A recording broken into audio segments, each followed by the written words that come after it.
Well, you can't win them all. That is correct. But that was a pretty entertaining series, wouldn't you say? Yes, it was an entertaining series, but I think even though Houston is a very, very good baseball team, we still should have won that game. But Joe Maddon's decision-making, I think, is the biggest reason that we lost that game. When I listened to the Angels Central on Instagram post-game show, he had said that you should not bring in a closer in a non-save situation. And now I'm learning, and now I believe it to be true. You should never bring in a closer in a non-save situation. Raisel Iglesias' 0-2 pitch to Correa caught way too much of the plate, and he hit it off the scoreboard in right center to make it 4-2. But overall, a good series nonetheless. We're going to discuss both games here inside, and then we're going to go outside and talk about our next series against the Blue Jays. So, about Game 1 of the Angels and Astros series, Angels win! By a score of 7-6. And wow, that was a crazy game. We had fans banging on trash cans. We had inflatable trash cans. Not this one. This is a trash can, though. We had inflatable trash cans thrown on the field. We had a real one get thrown on the field. I believe a fan who threw it on the field actually got tossed from the game by security. But in Game 1, it was entertaining. They won, as I mentioned, the Angels. The pitching matchup was Luis Garcia versus Jose Quintana. The Astros got to Quintana early, hitting him with 4 runs.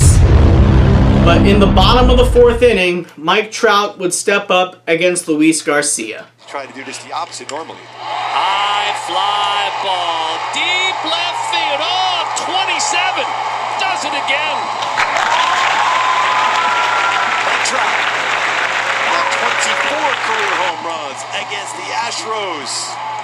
You don't throw him that pitch, sir. In the strike zone, Trout says, ain't happening. A lot of success last year against Astro pitching, carried it on into this season. First game against the Astros, going yard, first home run.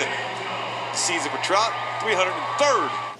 Jose Iglesias and Justin Upton would add RBI base hits to make it 4-3 Astros.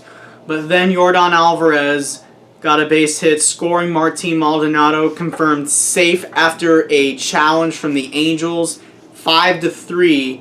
But then in the bottom of the 7th inning, the Angels have the bases loaded. They bring in the ex-Angel Joe Smith. Wait a minute, who's that up at bat with the bases loaded?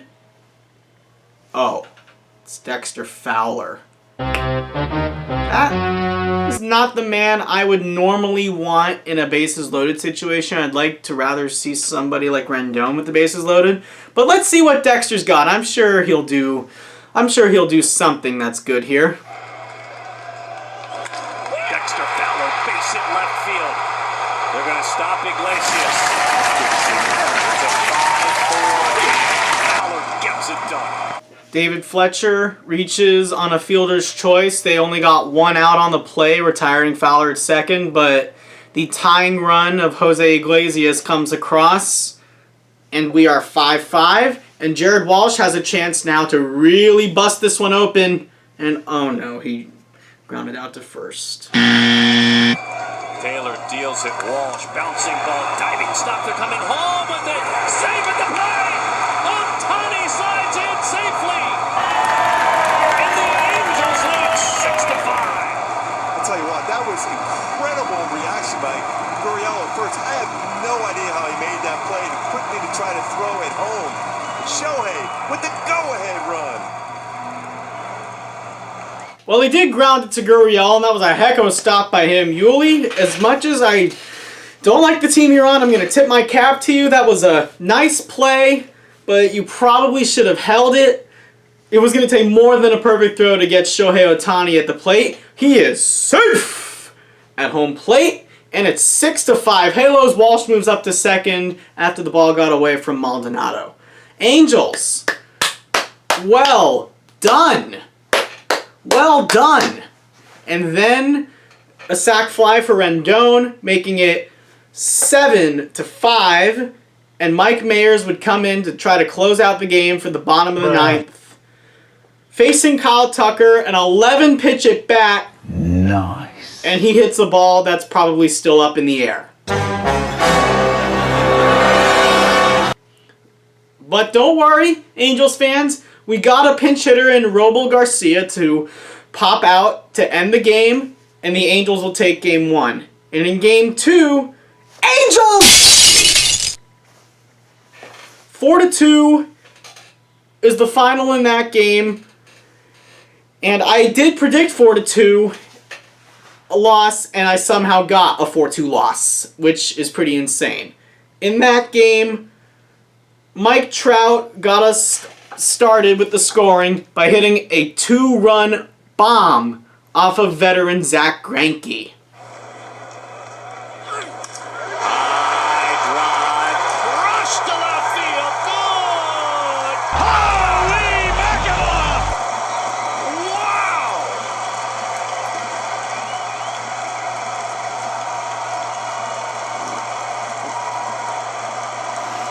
That deserves a wow. That's over to 390. Did you see Sohei there? Left center. Trout, great numbers against Greinke, but picks up his first career home run against him. And what a home run that was for Trout. Back-to-back mammoth home runs in days for Trout.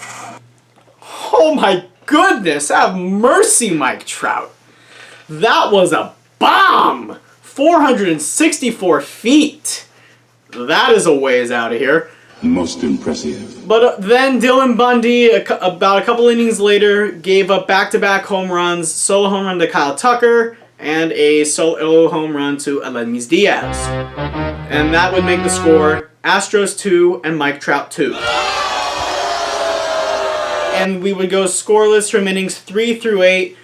Elite pitching for both sides. Dylan Bundy goes 6 innings, striking out 10, giving up 4 hits. And Zack Greinke goes 7 innings while giving up 5 hits and striking out 4. So we were able to make contact against him, but not a lot of hard contact with the exception of the Titanic home run from Trout. And we were swinging over the top of a lot of his pitches. That curveball that Greinke has is a crazy good pitch. So, great pitching all around. Sleggers threw a scoreless inning for us as well. And we brought in Raisel Iglesias, and as I mentioned at the top for the 9th, that was not the smartest move as he gave up that home run to Correa to make it 4-2. But we have a chance. Bottom of the 9th inning, Jared Walsh gets on base with a wonderful base hit the other way. Justin Upton is up, hoping to add to a bounce to a good start to his 2021 campaign. Hits the ball hard, but it was right to Bregman at third base. He throws to Altuve and over to Gurriel. 5-4-3 double play, and the Angels will lose 4-2. Oh well.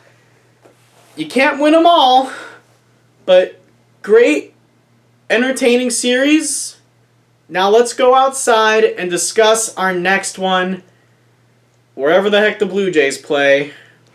So kind of like us, Toronto has some really good bats in their lineup, but their pitching isn't exactly super good outside of Hyun-Jin Ryu, who we will not be facing because he pitched today against the Rangers. So for the pitching matchups, Griffin Canning will make his first start of the year for Game 1, and he will be opposed by Ross Stripling. Stripling, inexperienced pitcher in this league. Not super good in his career. He's been in the bullpen a few times. Previously pitched with the Dodgers for about 4 or 5 seasons. Nicknamed Chicken Strip. How interesting. His ERA this year is 8.1 with a record of 0-1.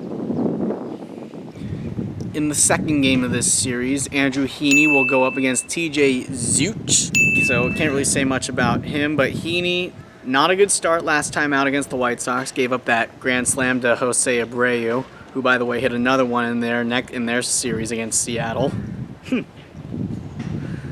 And in Game 3, we will get Alex Cobb against Steven Matz. That should be a good matchup. Steven Matz does have experience like Stripling, but he's been also kind of disappointing throughout a good amount of his career, previously pitching with the New York Mets. He had a good start last time out, so that should be interesting. Cobb also had a good start last time out in Game 3 against the White Sox. So I don't know how that one's going to play out. And then in Game 4, it'll be Tanner Roark, another experienced pitcher in this league. Not one that'll easily be super elite, but he's still pretty solid, and he will go up against Shohei Ohtani. Tanner Roark does, as I mentioned, has experience. He has pitched for the Nationals, the Reds, the A's, and now the Toronto Blue Jays. Pitching matchup should be interesting. I'd really like to see what the Angels have against this great offensively loaded lineup, which will not feature former Astro George Springer because Springer is out with injury. Ouch! But I would say Vlad Guerrero Jr., a skinnier and leaner Vlad Jr., who lost 42 pounds in the offseason, I read. That is a lot. He should be very impactful for this Blue Jays team. Also, let's watch for Lourdes Gurriel Jr., one of their outfielders. And then I would also watch for Bo Bichette, the shortstop, who hit 2 home runs in 2 games ago for them against the Texas Rangers. And for us, let's of course watch for the best player in baseball, Mike Trout. I don't think I need to say anything else on him. Let's see if David Fletcher can get a hit too. He really struggled in the Houston series. He hasn't really been getting very lucky with his balls that he's been putting in play, so maybe his luck will change. And let's also watch out for Jared Walsh and Justin Upton. And I do predict that we will split this series with Toronto.